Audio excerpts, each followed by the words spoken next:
ओम नमो भगवते वासुदेवाय। ओम नमो भगवते वासुदेवाय। ओम नमो भगवते वासुदेवाय। नारायणं नमस्कृत्य नरं चैव नरोत्तमं देवीं सरस्वतीं व्यासं ततो जयमुदीरयेत्। नष्टप्रायेषु भद्रेषु नित्यं भागवत सेवया भगवतीरुत्तमश्लोके भक्तिर्भवति नैष्टिकी। ॐ अज्ञानतिमिरान्धस्य ज्ञानाञ्जनशलाकया चक्षुरुन्मिलितं येन तस्मै श्रीगुरवे नमः। नमो विष्णुपादाय कृष्णप्रेष्ठाय भूतले श्रीमते भक्तिवेदान्तस्वामिनिति नामिने।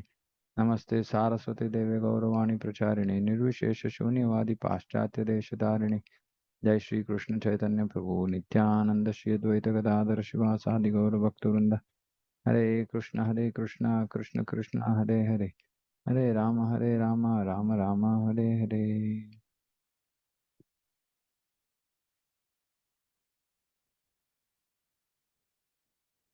Okay, so we'll continue from where we left yesterday. So we are reading 2.910 purport from Srila Vishwanath Chakravarti Thakur's commentary. So summary so far is that chanting the name offenselessly even once destroys all sins and more sins than we can actually commit. And more importantly, it will destroy the root of sin. And even more importantly, the Lord's mind dwells on the person who chants his name.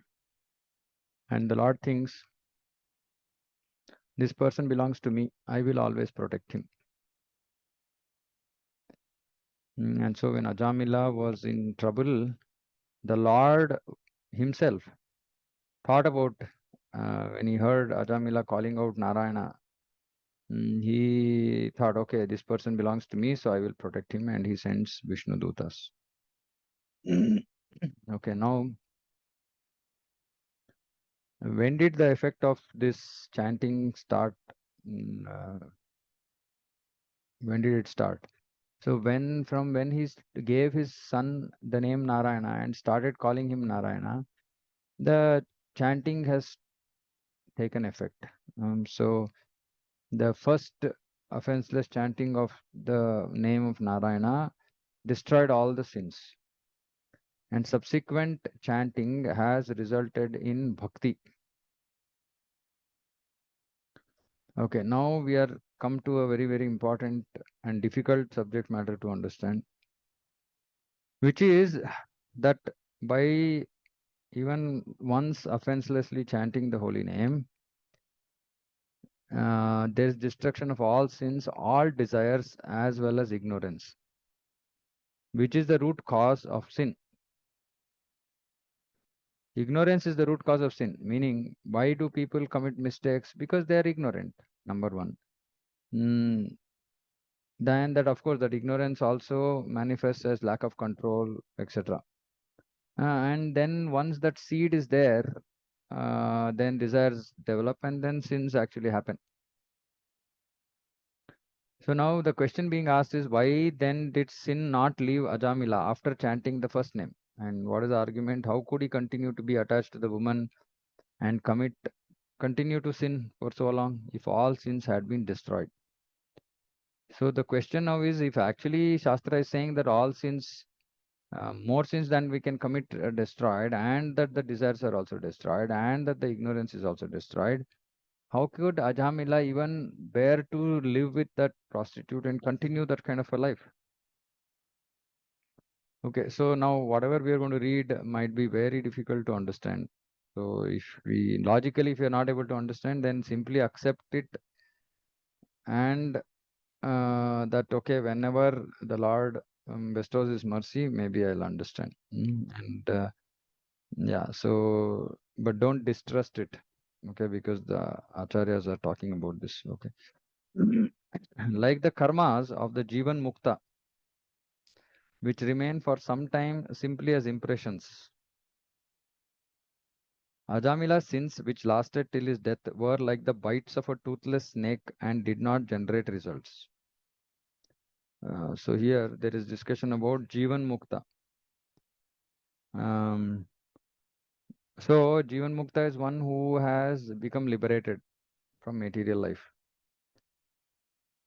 So his karmas remain for some time simply as impressions.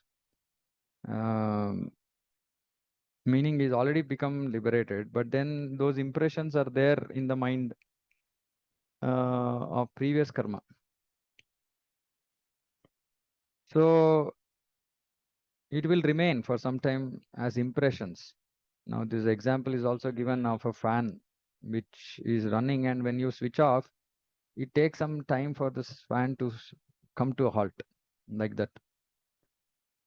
Similarly, Ajamila sins which lasted till his death were like the bites of a toothless snake and did not generate results. So, one thing very clear from this statement is that even though he was committing some sinful activity, it did not generate any results. Hmm. Uh, Moreover, the Lord Himself will cause continuance of sin in order that other philosophies, karma kanda, etc., will not be completely uprooted.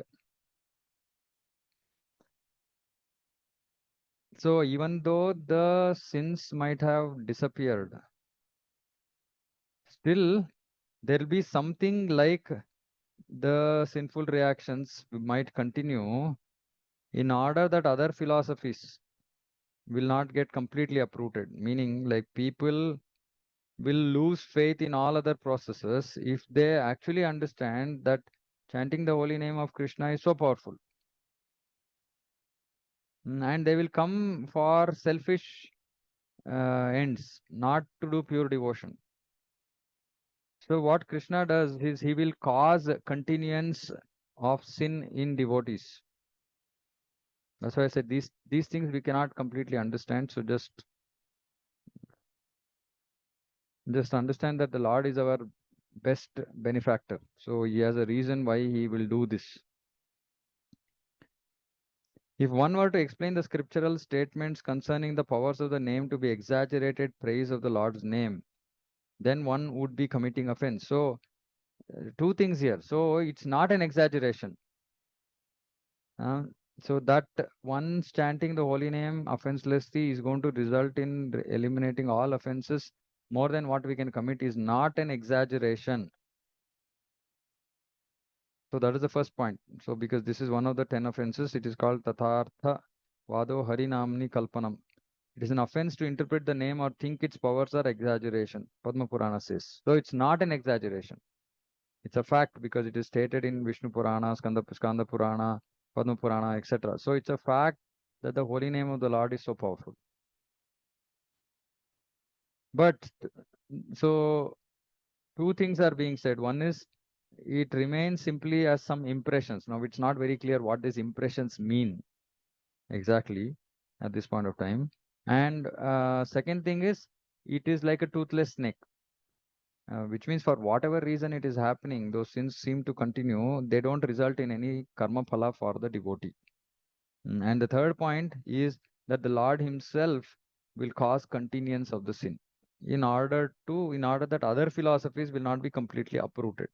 So three explanations or one is it is something like impressions which we don't completely understand. Second is it is like the bites of a toothless snake, so it does not generate any results. And third is Lord Himself will cause continuance of sin in order that other philosophies not get uprooted. And we should not think that these statements are exaggeration because that will become a namaprad. Okay. So in Padma Purana, there's one more verse here saying that one who takes shelter of the name at any time. Shelter means just calling out the name. Helplessly calling out the name is taking shelter. One who takes shelter of the name at any time, meaning somebody is in danger, somebody is in distress, somebody is whatever be the situation. If he helplessly just calls out the name, uh, that person crosses material life by the name. Simply by the name, he will cross material life. One falls to hell from offense to the name of the Lord, who is the friend of all beings. So if we do offenses, this verse is saying that one falls to hell. Uh, Katyayana Samhita, Padma Purana, that's also saying those most sinful of men who interpret the name of the Lord fall to hell. So one is interpretation, the other is creating offense also, saying that if one offends the name of the Lord, then he will go to hell. That person who, even after hearing about the wonderful results of chanting the Lord's name, refuses to develop sincere faith in the name, and on the contrary, interprets the name, is hurled by me into the deep gloom of material nescience after being dragged through excruciating suffering. Padma Purana. So Lord himself is saying that who, even after hearing about the wonderful results of chanting Lord's name, refuses to develop sincere faith in the name, and on the contrary, interprets the name. We should not interpret the name. We should just understand name is non-different from the Lord. That's all. And it is more powerful than the Lord, because Chaitanya Mahaprabhu said, Nam Nam Akari Bahuda Nija Sarva Shaktis Tatrarpita Niyamita Smaranena Nija Sarva Shakti. So all the power that is there in the Supreme Lord has been invested in the name. So we have to just accept this with sincere faith and not interpret the name and not say that, okay, name is, names of other demigods are also equal to the name of Supreme Lord, or any of these kind of things. The 10 offenses we should avoid. So one who does that, one who interprets the name, is hurled by me into the deep gloom of material nescience after going through excruciating suffering. So we should not think, okay, Lord is not in front of us. If Lord was there in front of us, then we won't have interpreted the Lord, right? Like saying that, okay, Krishna is actually one of the demigods or some very important person. No, that is offense. Mayavadir Krishna Aparadi. So Mayavadis who actually offend Krishna by saying that he's an ordinary man, he is a human being, he's just a great person. Like this, they go to hell. Similarly, one who interprets the name as something else, non-different from the Lord, will also go to hell. And that too after sufficient excruciating suffering.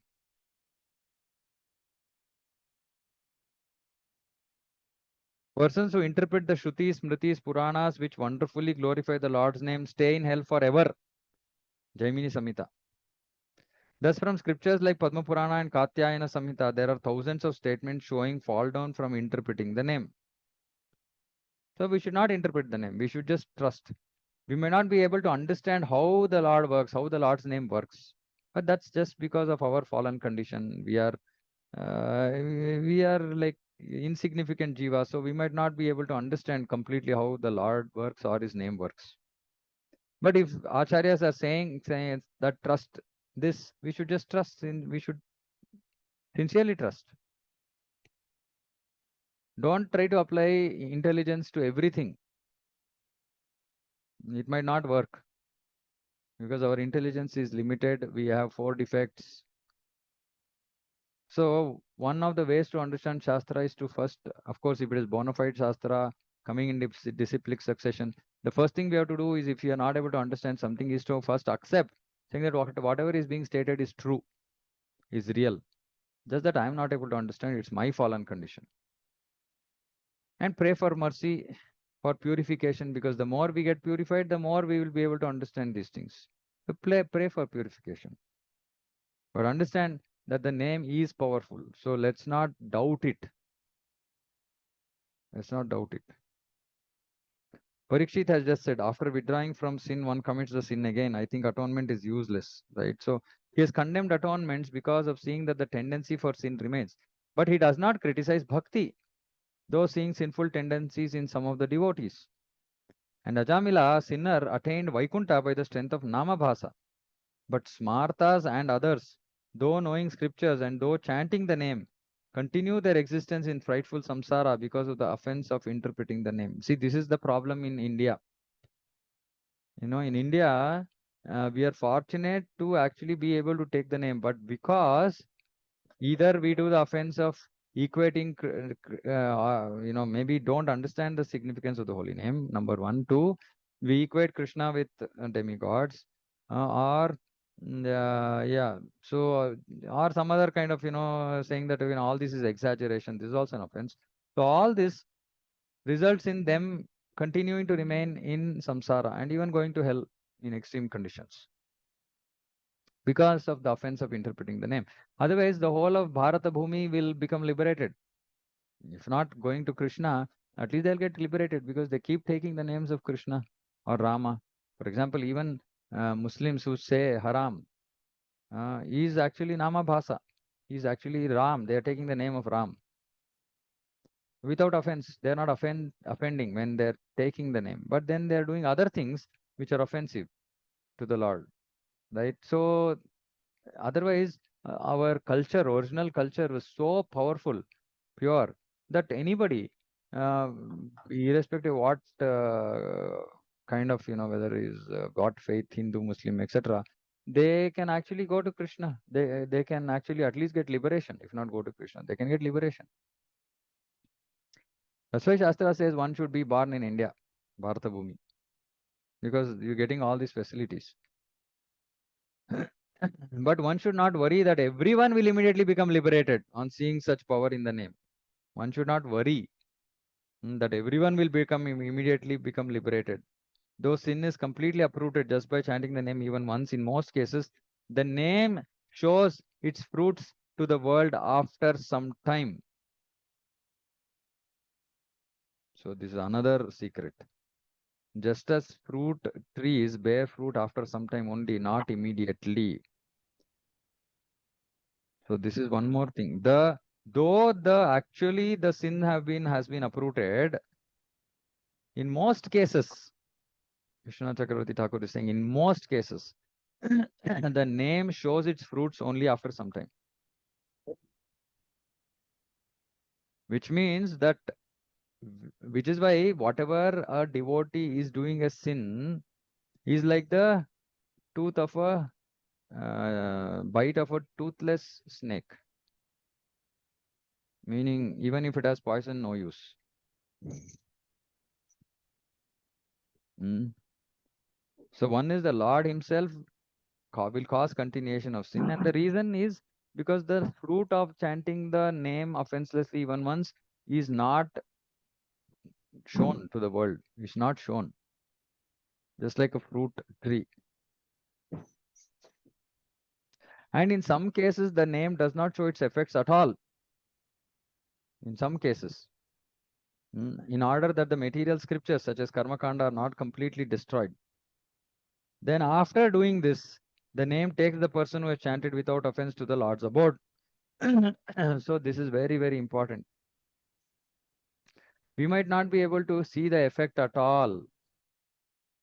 Please understand this. We might not be able to see the effect at all, but that effect will come, that will take effect at the time of death. So one who is chanted without offense, he is taken to the Lord's abode.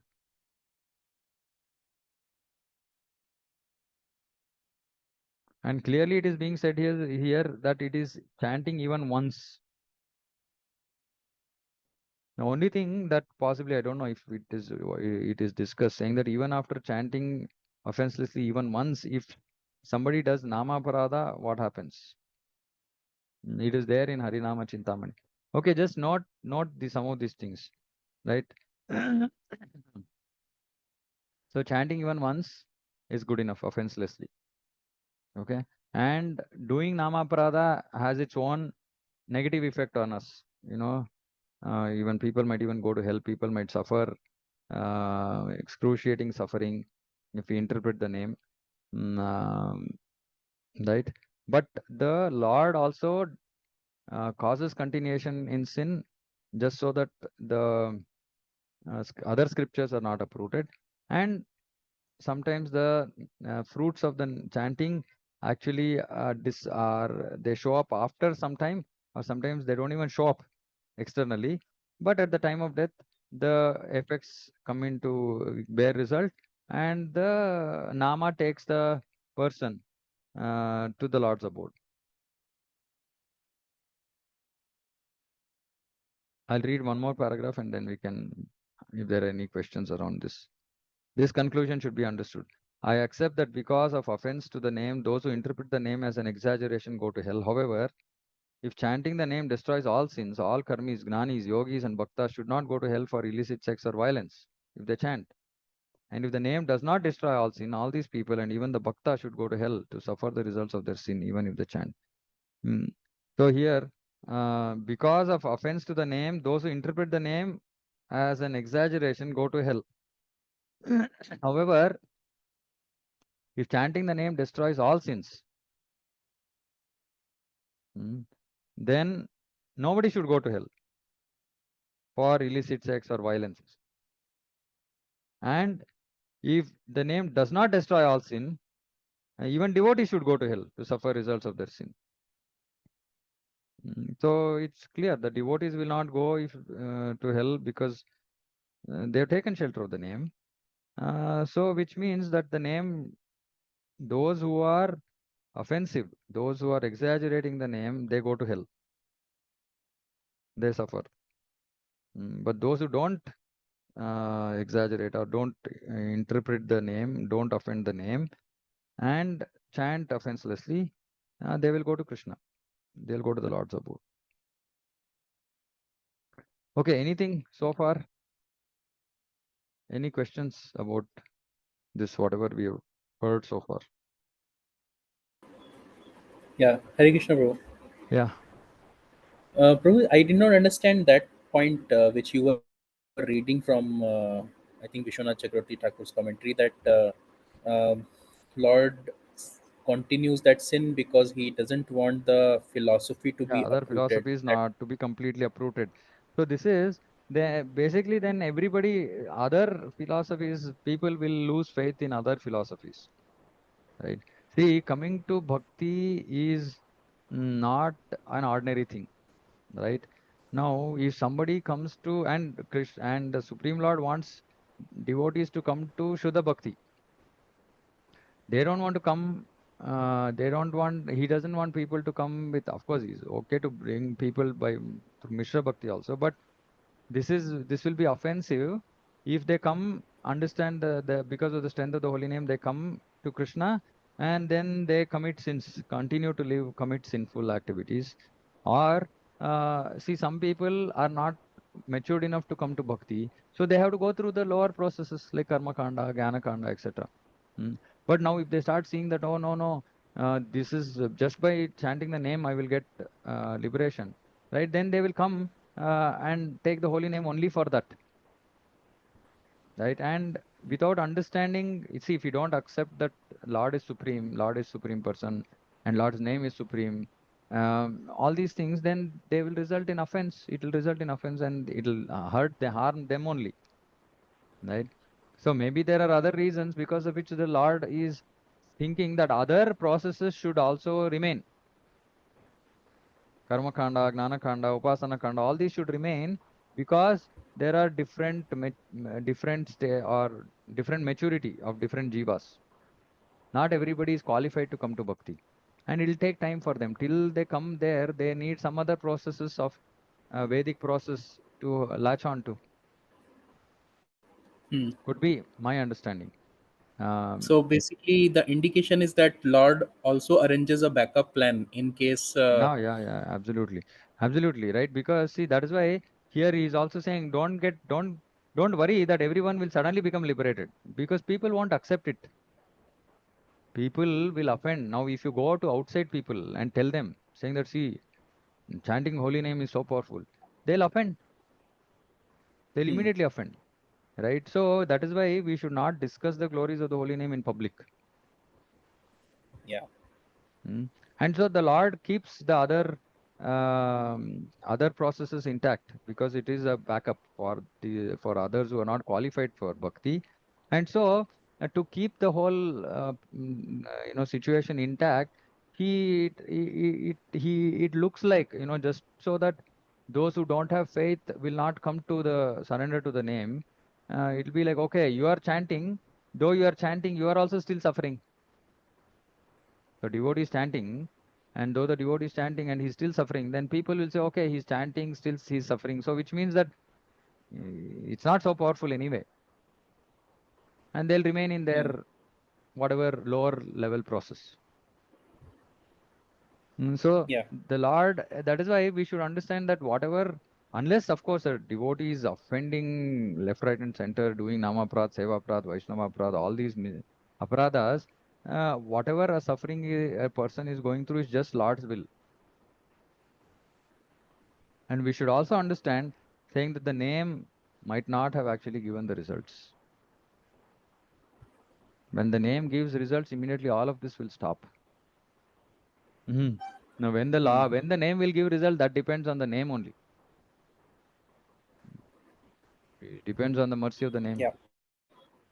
So we can't say, oh, I've chanted so nicely, but still name has not shown effect. Yeah, name is as not different from the Lord. So just like it's causeless mercy of the Lord, it's causeless mercy of the name. When it's going to show it the effects or give us the results. That is why we have to surrender to the name. We should understand that the name is not different from the Lord. It is a powerful spiritual entity. So we should surrender to the name. Yeah. Here, bro. Okay. Okay. Anything else? Anybody? Hare Krishna, Prabhu. Yeah. Prabhu, when we say chanting the name of the Lord, it's fine. We intentionally believe in the God and we chant. Hmm. But when we say that calling the name of the God without offense, Yeah. what does it exactly Yeah. mean? I will come to that. So just now, for now, just understand that there is something called as offenseless chanting, right? So I will, Okay. after this purport is over, I will slightly, I will go to another book actually, which is called Harinama Chintamani. So we will possibly, I don't know for how many days, we will discuss this chanting. um, for as many days as is required for us to understand this topic clearly. Because, see, if we have faith in the name, it is good for us to understand everything so that we don't make any mistakes and we put our 100% effort to make sure that we can actually chant nicely. Right. And these are books that I've been reading for multiple years, but limited,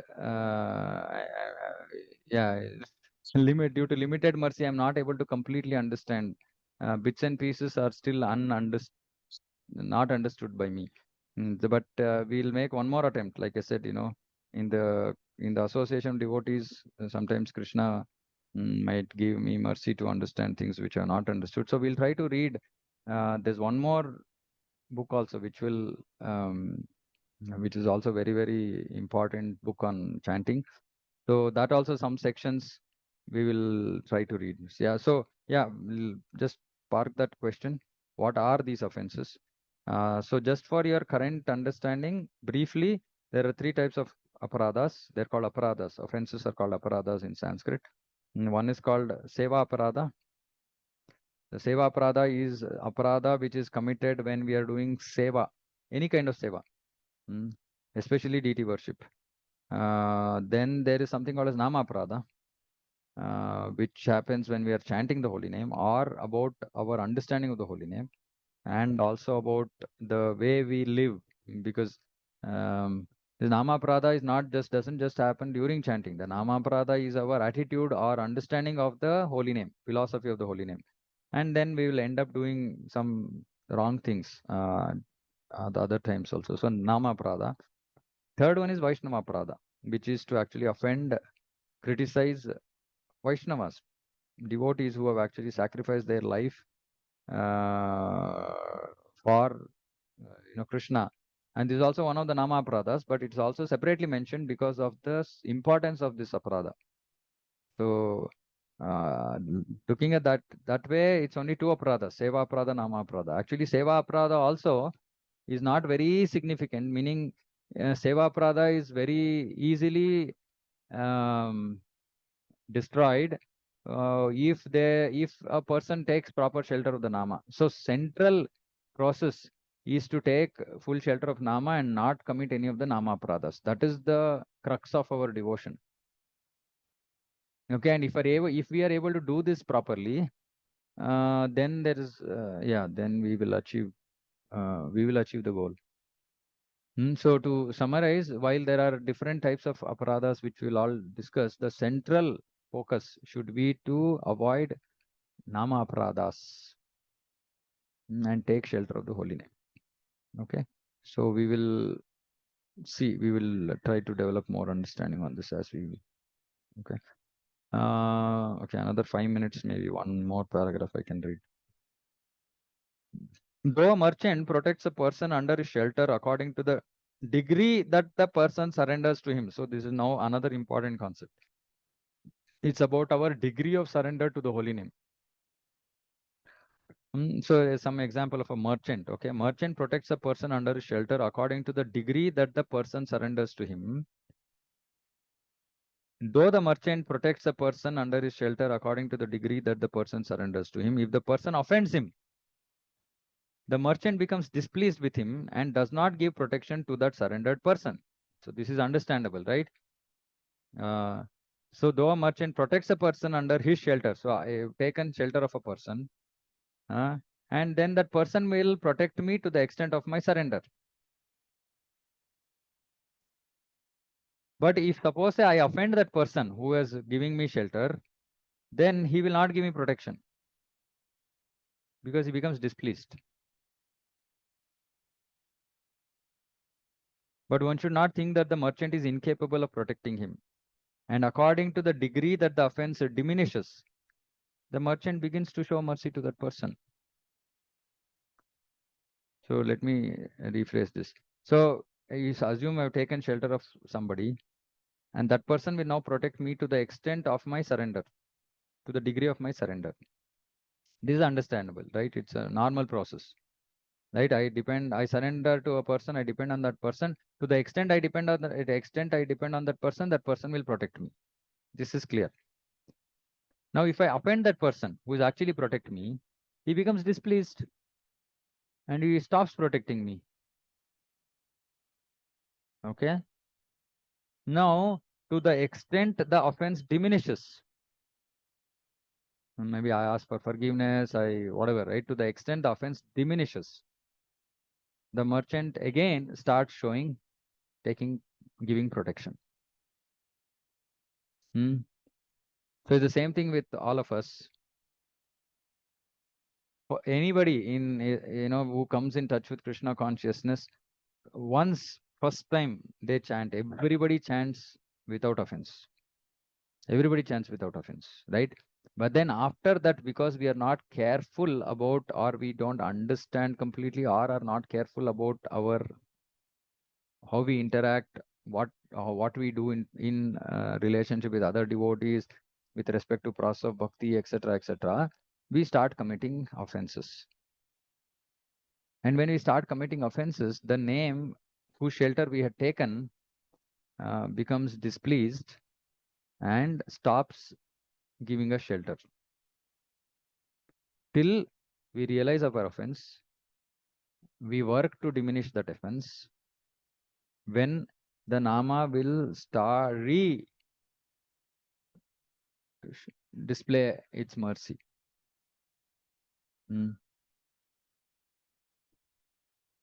When the offense is completely gone, the merchant shows all mercy. The name is similar. Those who take shelter of Bhakti Devi representing the name as a secondary practice. See, some people take shelter of name as a secondary practice, like those who are karma kandiyas, gnana, those who are following karma kanda. What is people following karma kanda? They want to do some rituals, puja, yagna, homa. This is karma kanda, and their idea is to actually go to swarga or better material prospects. That is their desire. So they follow what is called as karma kanda in the Vedas, and they end up doing whatever is recommended there. But Shastra also says that just by doing karma kanda without taking shelter of bhakti, you will not achieve even the results of karma kanda. So what they will do, they will take up bhakti or chanting of the holy name as a secondary process. Meaning my main process is my karma kanda or my gnana kanda or my upasana kanda. Upasana kanda means just going to different demigods and worshipping them. Going to this temple, that temple, this yatra place, that yatra place. anybody and everybody, just keep worshipping without any distinction, without any understanding. That is called Upasana Kanda. Gnana Kanda is somebody who's given up Karma Kanda and who is searching for the Lord. So he's just gathering knowledge and mostly about impersonal Brahman. Now, for any of these processes, the whatever they want to achieve through that process. So Karma Kanda is to achieve heaven or extreme material happiness. Gnana Kanda is to become one with Brahman. Upasana Kanda is to go to the planets of those demigods. For example, you want to go to Chandra Loka, Indra Loka, etc. Right, which is also part of Karma Kanda, but more specific. Those processes will not give any result unless the worshippers, unless those people who are following those processes also incorporate some bhakti in their life. So what do these people do who are primary process is Karma Kanda or Gnana Kanda or Upasana Kanda? They also accept bhakti process as a secondary, bhakti as a secondary process. And they come and talk to devotees saying that, okay, how do I do bhakti? And devotees will say, chant the holy name. So they will start chanting the holy name as a secondary process, not a primary process. Meaning, this chanting the holy name will help me achieve heaven. This chanting the holy name will help me merge into Brahman. Like this. So in order to bring out results of the karma or gnana process they are doing, they take up bhakti as a secondary practice.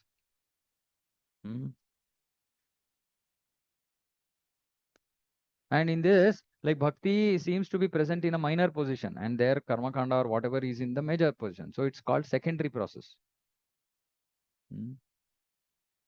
So such people are not called Vaishnavas. They're called karmis or gnanis, like that.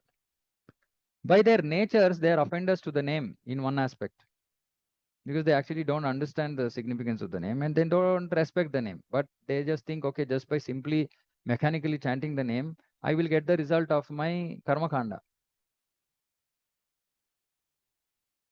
They're offenders in one aspect, for it is said, Dharma Vrata Tyaga Hutadi Sarva Shubha Kriya Kriya Samyam Api Pramadaha. The eighth offense is to consider the name equivalent to Dharma, Vratas, sacrifice, and other Karma Kanda rites. So if somebody thinks that the name is equivalent to this Dharma, other Vratas, sacrifices, Homa, Yagna that I'm doing, other Karma Kanda Vratas, rites, that is the eighth offense. Considering the holy name as just one another karma kandiya process is another offense. If considering the name to be equal to karma and dharma is an offense, then the offense is much more if one considers the name secondary to karma and dharma, being a mere limb of the karma and dharma. So if you just consider nama as equivalent to karma or dharma, that itself is an offense. Now these people who come and consider bhakti as a secondary process, meaning inferior to karma or dharma, how much more offense is it? So to avoid this, Krishna doesn't show the result of bhakti. Because these people who are attached to this karma, gnana, upasana, they will see the result and they will adopt this, but not as a primary process because they are not mature enough. They are not, mm, yeah, they are not made enough advancement in their journey to come to bhakti, to take bhakti as the primary process. So which is why when we said tell devotees to chant holy name, they should not think, okay, I'm chanting today, I can't chant because I have some puja.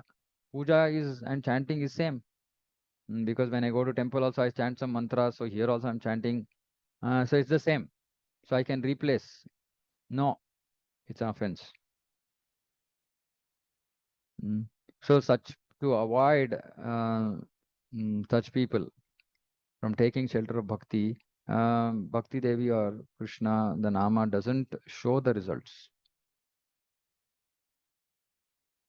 So that these other people, the other processes will be intact and they will go to those other processes.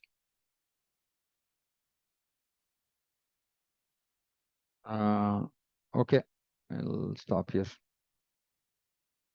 There is still lot of stuff he has written. Okay, is it clear? Any questions, anybody? So please remember this. that we chant the holy name once without offense, but then if we end up committing offenses after that, and like I said, the major offense is the namapradas themselves, which we will discuss. Then the name stops showing its mercy to us. And the result of that once offenseless chanting we are done will not be shown till whenever the name decides to show the results. That is why, sometimes, if suppose say you had like a bhakti meter, some kind of a meter which will tell you how much you have actually made, how much bhakti results you have accumulated. Mm, you know, mm, Maybe people will develop more faith, but at the same time they might become indifferent, thinking, okay, I already have so much result. I've accumulated enough to go to Krishna. So now let me just relax. Mm. So for either reasons, Krishna doesn't reveal the results of our bhakti immediately till we come to a stage of complete fixed nishtha, where we come to a stage where we say, okay, irrespective of whether my material life is going to be good or bad, doesn't matter. I just want to serve Krishna. Mm. Till Krishna understands that we are not in business mode with him, till Nama understands that we are not in business mode with him, that results may not be displayed, may not be shown. Mm. So we have to be very, very careful about these Nama Paradas, which we will discuss. Okay. Yeah, Shashank Prabhu. Hare Krishna, Prabhu. Yeah, Hare Krishna. Prabhu, I'm stuck with that example, Prabhu, the merchant and the Lord displays you explained. So, Prabhu, there are two scenarios. Scenario number one, where, like case number one, if we take, initially we'll come, as you said, we'll be in Nama Basa. Down the line, we'll degrade to Nama Aparada. But we don't know when and all, how many times we would have done Nama Aparada. Yeah, Then Lord will be displeased with us, no, Prabhu. correct. So, how, Prabhu?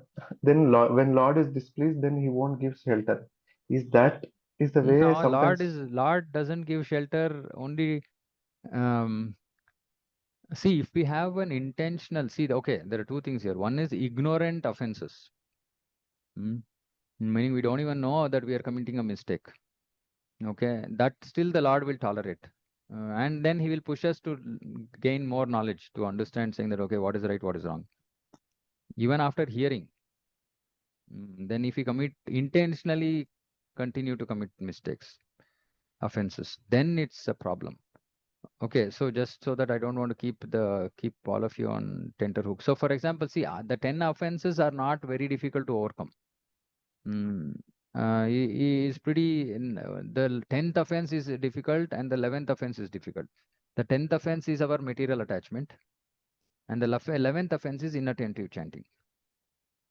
Now, of course, the Lord is also seeing how sincerely we are trying to overcome these offenses, because He also knows that if we are helplessly doing some of these offenses because of our previous life vasanas, etc., then it's not that He knows that okay, this devotee is struggling, he actually wants to come out, he's struggling, and the Lord will not give up on such devotees. Here the reference is more to people who intentionally offend, right? See, if suppose a merchant is there, if somebody offends him by chance, by mistake, and he goes and falls at his feet saying that, oh, no, no, I'm very sorry, I just didn't want to realize, please forgive me, a merchant will forgive, right? So that we have to know that we are offending, and then as soon as we know, we go fall at the lotus feet of the Lord, then we are protected. Now another thing here in Chaitanya Mahaprabhu's mission is the Panchatattva mantra. The chanting of the Panchatattva mantra also protects us from offenses. So in some sense, Krishna is only trying to, is actually his only intention is to protect the Nama from people who are wanting to do intentional offense. For those simpletons who are just doing these offenses just as a matter of ignorance or conditioning from previous lives, for us, Panchatattva mantra will itself help.